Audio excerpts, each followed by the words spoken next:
तो दोस्तों battle through the heavens के अंदर में 3000 बर्नी फ्लेम को ऑब्टेन करने के बाद जो सबसे मोस्ट इंपॉर्टेंट इवेंट आने वाला है वो है हमारे मास्टर यालो का रेस्क्यू ऑपरेशन। और इससे मैं काफ़ी ज़्यादा इंपॉर्टेंट मानता हूँ पूरी दोंगा सीरीज़ के अंदर में, क्योंकि पूरी दोंगा सीरीज़ के अंदर में ऐसे कई सारे इमोशनल मोमेंट्स आए और उन सभी टॉप इमोशनल मोमेंट्स के अंदर में हम लोग इससे गिन सकते हैं, क्योंकि इसके अंदर में हम लोगों को लगभग सभी तरीके के इमोशंस देखने को मिल जाते हैं।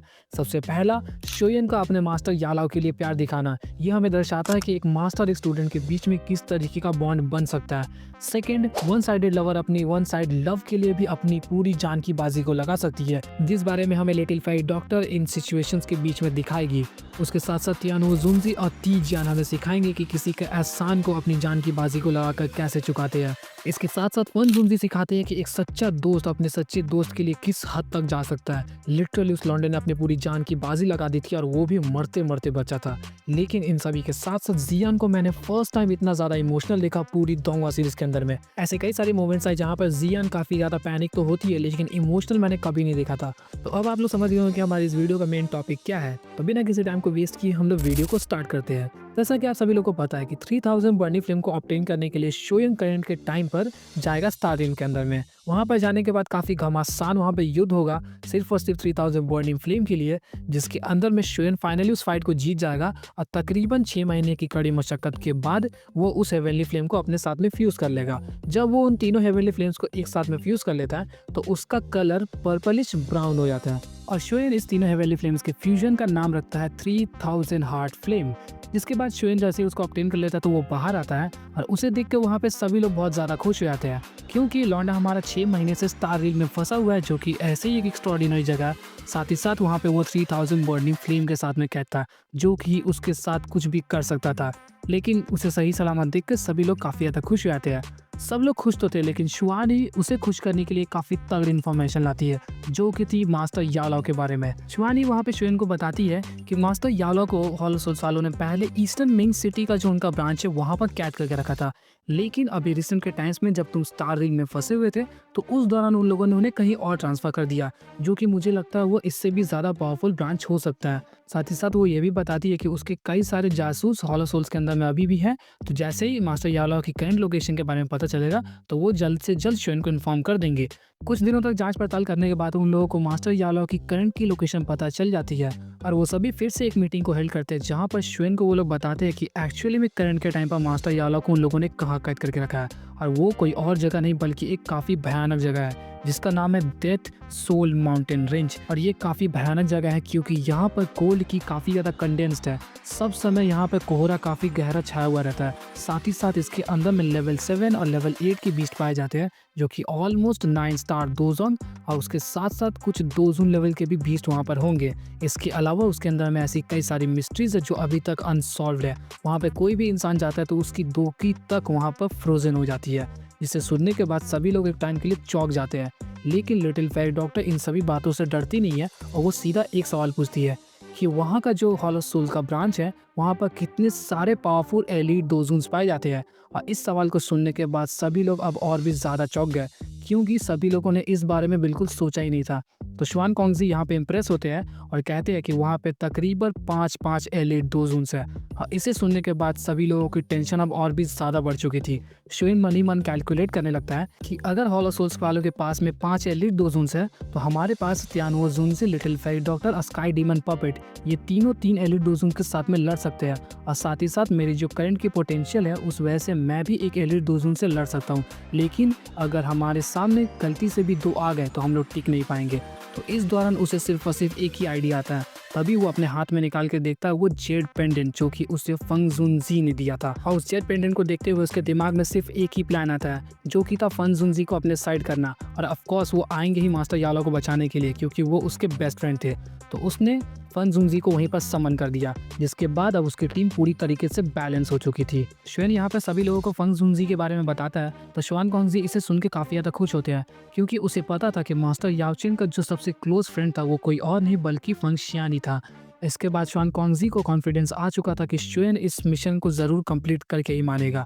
इसके साथ-साथ लिटिल फेरी डॉटर एक और सवाल पूछती है कि उन 5 एलीट डोज़न्स के अलावा वहाँ पे और कितने सारे प्रोटेक्टर्स हमें देखने को मिलेंगे। तो वहाँ पर शुआन कॉन्गजी बताते हैं कि 5 एलीट डोज़न्स के साथ में वहाँ पे मल्टीपल्स ऑफ प्रोटेक्टर्स होंगे जो कि एटलीस्ट 6 टू 8 स्टार डोज़ों के बीच में होंगे। और शुआन कॉन्गजी की इस बात को काटते हुए शुआनी उसे वहाँ पर एक और बात बताती है कि उन दोनों के अलावा वहाँ पे छोटे-मोटे और भी कई सारे प्रोटेक्टर्स होंगे जो कि 2 वांग लेवल के आसपास हो सकते हैं।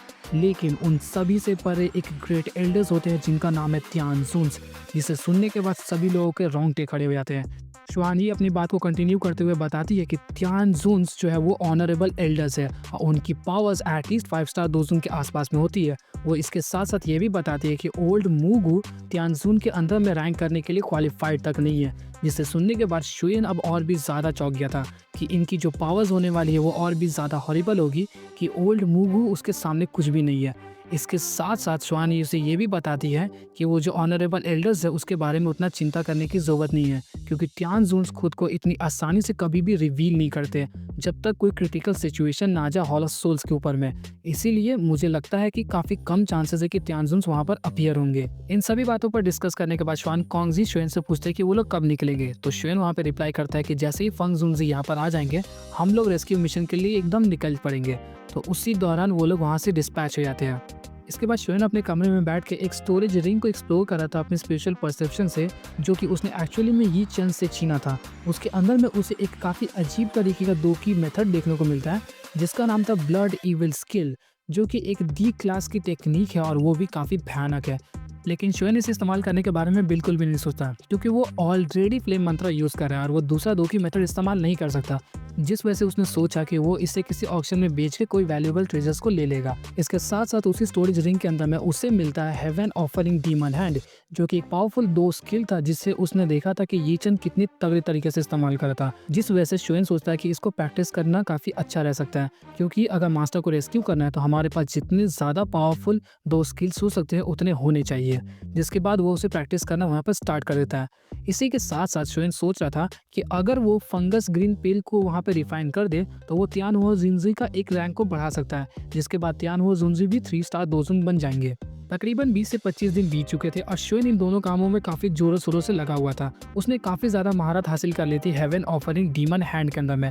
साथ ही साथ एक दिन अचानक से पिल टावर के ऊपर में एक थंडर क्लाउड मंडराता है जो कि 2 कलर पिल लाइटिंग को क्रिएट कर रहा था और ये सिर्फ और सिर्फ शुएन के लिए आया था क्योंकि शुएन एक टायर का पिल को क्रिएट कर रहा था जिसका नाम था फंगस ग्रीन पिल। और शुएन 3 बार फेल होने के बाद चौथी बार इसे फाइनली क्रिएट कर लेता है और इसे क्रिएट करने के बाद जैसे ही तियानहुओ जुनजी इसको इस्तेमाल करते हैं तो वो 3 स्टार पे एडवांस कर जाते हैं। इसके साथ साथ शुएन के पास में अब 3 स्टार डोज़न थे, एक 2 स्टार डोज़न था और शुएन खुद एक एलिट स्टार डोज़न के बराबर हो चुका था। अब बस इंतजार था तो फंग जुनजी का। इसके एक दिन बाद ही जब शुएन अपने कमरे में बैठ के हेवन ऑफरिंग डीमन हैंड को प्रैक्टिस कर रहा था, उसी दौरान उसे एक फेमिलियर ऑरा महसूस होता है जो कि कोई और नहीं बल्कि फंग जुनजी का था। और फंग जुनजी को जैसे ही पता चलता है कि मास्टर यालो के लोकेशन पता चल चुका है तो वो बिल्कुल बिना रुके बिना थके सीधा फॉलिंग स्टार पवेलियन से पिल टावर आए थे। इसके बाद ही पिल टावर का जो टॉप फ्लोर है जहाँ पर तीनों हेड्स मिलकर किसी गेस्ट को अटेंड करते हैं, वहाँ पर शुआन कॉन्गजी फंग जुनजी के साथ में बैठे हुए थे और उनके साथ एक और लौंडा बैठा था। अब आप लोग कमेंट करके बताओ कि ये लौंडा कौन है, इसके बारे में हम लोग वीडियो में आगे चल के बताएंगे। और वहाँ पे शुआन कॉन्गजी और फंग जुनजी दोनों एक दूसरे के साथ में बातचीत कर रहे थे। ऑफ कोर्स वो दोनों मास्टर यालो के फ्रेंड्स है तो वो दोनों एक दूसरे को जानते होंगे और अपने में भी काफ़ी अच्छी दोस्ती को रखते हैं। वो लोग वहाँ पे काफ़ी लंबी चौड़ी बातचीत करते हैं जिसे मैं बता के बोर नहीं करना चाहूँगा, लेकिन उसी दौरान शुआन कॉन्गजी एक सवाल पूछता है कि ये तुम्हारे साथ जो आदमी आया वो कौन है। तो वहाँ पर शुआन कॉन्गजी उसका नाम बताते हैं जो कि था एक्चुअली में ती जियान, जिसका नाम सुनने के बाद शुआन कॉन्गजी के रोंगटे खड़े हो जाते हैं। वो चौंकते हुए बोलता है क्या ये वही ती जियान है जिसने जेड स्वॉर्ड गेट को 5 सालों पहले अकेले तबाह करके रख दिया था। तो यहाँ पर फंग जुनजी रिप्लाई करते हैं बिल्कुल हाँ तुम सही बोल रहे हो। तो यहाँ पर ती जियान शुआन कॉन्गजी को ग्रीट करते हुए बताते हैं कि मास्टर याओलाओ ने उनके ऊपर एक काफ़ी बड़ा एहसान किया था जिस वजह से वो अपने एहसान को चुकाने के लिए आए हैं। इसके बाद ही फंग जुनजी शुआन कॉन्गजी से पूछता है कि उस लड़के ने मुझे बुलाया और वो खुद मुझसे यहाँ पे मिलने के लिए नहीं आया है। तभी अचानक से गेट खुलता है और वहाँ पे शुएन की एंट्री होती है और वो कहते हैं कि मैं आपको कैसे भूल सकता हूँ, आपके बिना ये रेस्क्यू मिशन तो अधूरा ही है। और वो वहाँ पे शुएन को देख के चौंक जाता है और इसके पीछे 2 कारण थे। पहला कि जिस शुएन से वो 1 सालों पहले मिला था वो सिर्फ और सिर्फ 2 स्टार डोज़न था और अभी सिर्फ 1 सालों के अंदर में वो 9 स्टार दोजांग बन चुका है। इसके साथ-साथ दूसरा रीज़न ये था, एक तो उसने अपनी कल्टीवेशन को एनहांस किया है, साथ ही साथ उसने 2 पावरफुल एलीट डोज़न्स को अपना दोस्त बना के रखा है, जो कि एटलीस्ट 3 स्टार के आसपास तो है ही।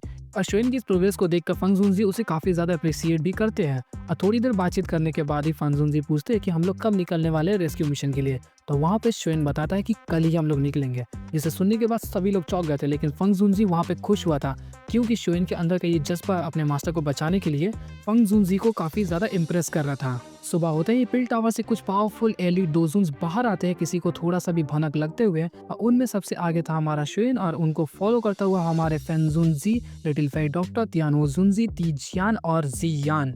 और ये सभी के सभी बढ़ रहे थे सीधा डेथ सोल माउंटेन रेंज की तरफ में, जो कि पिल टावर से थोड़ा सा पास में ही था। उस जगह के बारे में फन जुनजी को काफ़ी ज़्यादा पता भी है, और सेंट्रल प्रिंस का एक्सपीरियंस फन जुनजी के पास जो है वो शुएन के काफ़ी ज़्यादा काम आने वाला है आगे चल के। कुछ दिनों तक लगातार ट्रैवल करने के बाद वो लोग पहुंच जाते हैं डेथ सोल माउंटेन रेंज के अंदर में, और वहाँ पहुँचने के बाद ही वो सभी ज़मीन पर लैंड कर जाते हैं। तो वहाँ पर सभी लोग डाउट में थे कि हम लोग उड़ के और ज़्यादा अंदर क्यों नहीं जा सकते। तो वहाँ पर फन जुनजी बताते हैं कि इसके अंदर उड़ के जाना खतरे से खाली नहीं है।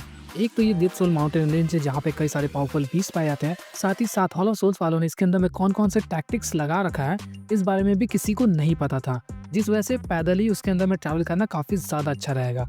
और जैसे ही उसके अंदर में लिटिल फेई डॉटर एंटर करती है और अपना थोड़ा सा हल्का पॉइजन बाहर निकालती है, तो वो भी फ्रोज हो जाता है। इससे आप लोग अंदाज़ा लगा सकते हो कि यहाँ पे जो कोल्ड की है कितना ज़्यादा कंडेंस्ड है, और उसके अंदर में ऐसी कई सारे पावरफुल बीस्ट की आवाज़ आ रही थी, जिसकी सिर्फ आवाज़ ही किसी भी नॉर्मल कल्टीवेटर की रूह को कपा के रख दे। इस माउंटेन रेंज के अंदर में इतना ज़्यादा घना कोहरा था कि किसी को भी 10 मीटर से आगे कुछ नज़र नहीं आ रहा था। साथ ही साथ अगर कोई भी अपनी स्पिरिचुअल परसेप्शन को इस्तेमाल कर रहा है, तो वो 100 मीटर रेडियस से आगे देख ही नहीं पा रहा था। मतलब इसके अंदर में स्पिरिचुअल परसेप्शन भी ज़्यादा काम नहीं कर रही थी। So that's all for the video. तो आज की इस वीडियो में बस इतना ही रहा। अगर आप लोग इस वीडियो को ऊपर मैं 700 लाइक्स का टारगेट को पूरा कर देते, तो मैं नेक्स्ट पार्ट को जल्दी से जल्दी अपलोड कर दूंगा। तो नेक्स्ट पार्ट के लिए स्टे ट्यून्ड, और उसके लिए पता है आप लोगों को क्या करना है, सब्सक्राइब करके रखिए इस चैनल को।